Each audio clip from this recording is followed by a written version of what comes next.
What you doing, gamers? I'm the AC, and this video is going to be a bit different than usual because I'm not necessarily talking about a game or playing a game. I'm talking about a show about a game. High Score is a show that came out on Netflix back in August 19th, 2020. Still pretty new. There's 6 episodes, and what it is a documentary series about the history of video games. Now, it's not a typical documentary. It is more of a fun thing to watch, something more that engages you. It's almost like it's telling a story instead of just telling you information.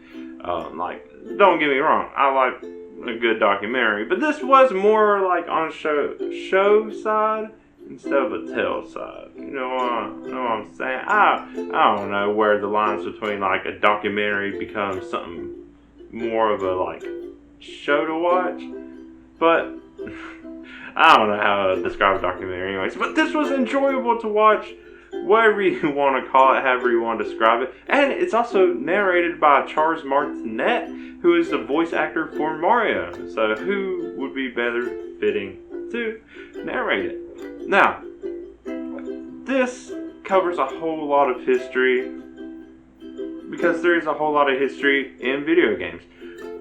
Now, if you know who I mean, I love a lot of Nintendo stuff, and there's a lot of Nintendo stuff in this, but not enough for me. There's actually a lack of Mario. There's Mario, but Mario has a lot of history, and I feel like there was a lot that was left out. Maybe it was just hitting the highlights of stuff, because like I said, there is a lot of history in video games, more than people realize there is. Now, the other thing is, I knew nothing about PC gaming.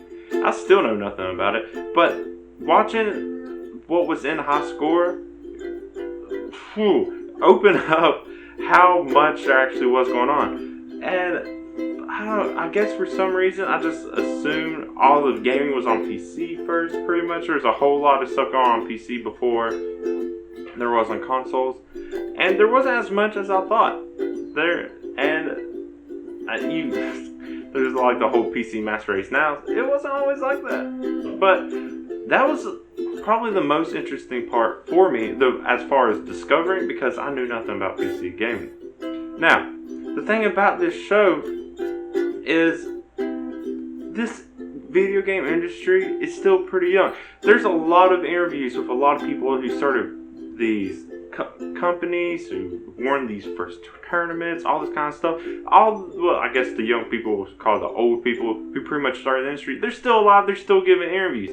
That's how young this industry is. And it's really cool to see interviews from all these people. People who, I don't want to say I thought they would be dead by now, but they're much younger than I expected. And really the video game industry didn't really start taking off until the 80s. I was born in the 90s, so I know those games. But it also shows how quickly the industry grows. When you see going back to early 70s with the Magnavox Odyssey, with start of Atari, going into the 80s, and how quickly it grows. And nowadays we kind of, at least for me, it seems like technology is kind of plateauing when it comes to video games, but that's because I know nothing about technology. I'm fine as long as the game is fun. I don't care about all this other fantastical technology stuff. If I enjoy playing it, I don't really care about the other details and all that. But yeah, this show focuses pretty much on the 80s, early 90s. It doesn't really go past 93 with Star Fox and Doom is kind of where it ends. And it also starts off with the beginning of Atari, so it does go into the 70s. But yeah, most of it focuses around the 80s, which is a lot of stuff, a whole lot of stuff that goes on. But it covers stuff like arcades, consoles, PCs, like I said, other stuff like tournaments, even like the invention of cartridges, which I forgot must have been invented at one point. Kids nowadays probably don't really know what cartridges are. I mean, there's the Switch cartridges, but everything is almost obsolete since everything's going digital. That's now talk. I'm talking about past talk. So, it also talks about all kinds of games like Pac-Man, E.T., what is said to be the worst game ever made, which I doubt. I doubt it was that bad. But I don't know, who knows. It actually starts in the first episode talking about E.T. Bold choice, starting with the worst video game to start a video game history series. But it also goes on to Nintendo stuff, Donkey Kong, Kirby, that lawsuit, and how Kirby is named after the lawyer that defended Donkey Kong and stuff. It covers more like fantasy, Sonic, and when Sega was trying to compete with Nintendo. I was saying trying. They were competing with Nintendo. And then it goes on to also EA and Madden. And I didn't realize Madden was on Sega systems. Also, I haven't played a Madden game in like forever. I probably only played like a sports game like maybe a handful of times in my life anyways. Not a big sports guy. You can probably tell. But yeah, and then on to other favorites like Street Fighter, Mortal Kombat, Night Trap. How that whole more debate about violence in video games started, especially Night Trap. I know about Night Trap. I didn't realize it was part of that whole, I don't want to say scandal, the whole violence debate. But yeah, it was there, and it's interesting history to watch. And it's also interesting to watch the people who create these games and who was involved with this.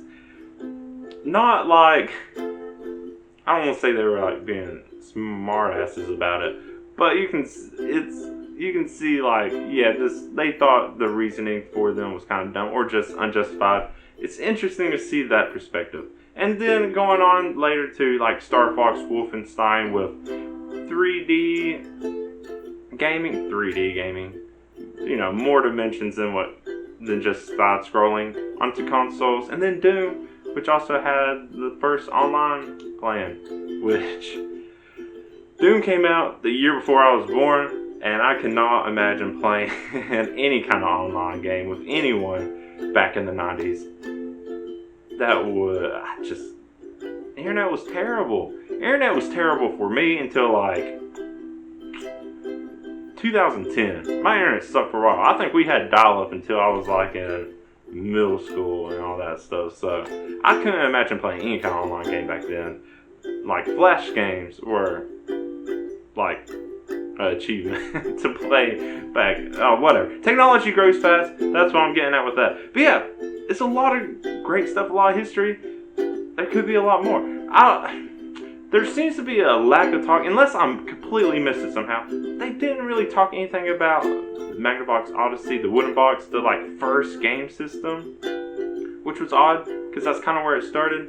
They talked a whole lot about Atari, so like not shitting on Atari, but it does seem like Atari kind of stole that thunder when they like took Pong, made it what you can say better, but yeah, lack of talk on that.